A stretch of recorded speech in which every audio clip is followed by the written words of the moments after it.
मला असं वाटतं की मी म्हणूनच जनतेला आव्हान केलेलं आहे की कोण बोलतंय याच्याकडे पण जरा आत्मचिंतन केलं पाहिजे ना.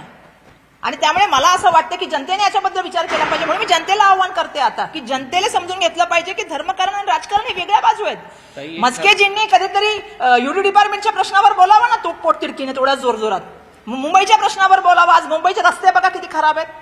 कधी महाराष्ट्राच्या बाबतीमध्ये बोलावं, पण त्याच्या बाबतीत न बोलता सातत्याने आणि दुर्दैवाने असं झालेलं आहे की एक म्हणजे म्हणतात ना की छत्रपती शिवाजी महाराज असतील किंवा छत्रपती संभाजी महाराज असतील यांच्याबद्दल कोणाच्या मनात आदर नाही. सांगा ना महाराष्ट्रातल्या जनतेमध्ये कुठल्या धर्मामध्ये आदर नाहीये?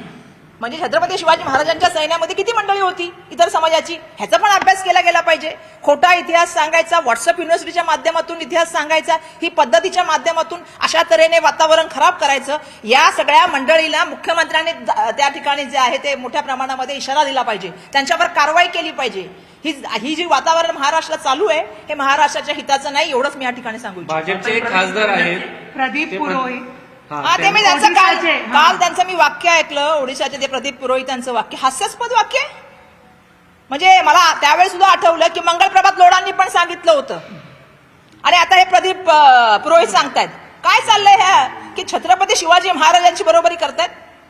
अरे छत्रपती शिवाजी महाराज कळलेच नाही मला वाटतं भाजपाला अजूनपर्यंत. पहिलं भाजप आणि छत्रपती शिवाजी महाराजांचा इतिहास वाचावा आणि मला त्यांना सांगायचंय की कॉम्रेड गोविंद पानसरे यांचं पुस्तक पण वाचावं की खरा शिवाजी कोण होता, तेव्हा त्यांना कळेल. कारण जेव्हा गोविंद पानसरेजींची हत्या झाली अजून त्यांचे गुन्हेगार सापडलेले नाहीत. दाभोळकरांची हत्या झाली त्यांचे गुन्हेगार सापडलेले नाहीत. गौरी लंकेश गुन्हेगार सापडलेले नाहीत. माझा प्रश्न तोच आहे मुळात या सगळ्या प्रश्नाची. जे इतिहासकारांनी लिहिलेलं आहे ते इतिहास वाचायला भाजपाच्या लोकांनी थोडं लक्ष द्यावं आणि आपल्या जे बाकीचे यंत्रणा आहेत त्यांना पण शिकवावं. धन्यवाद.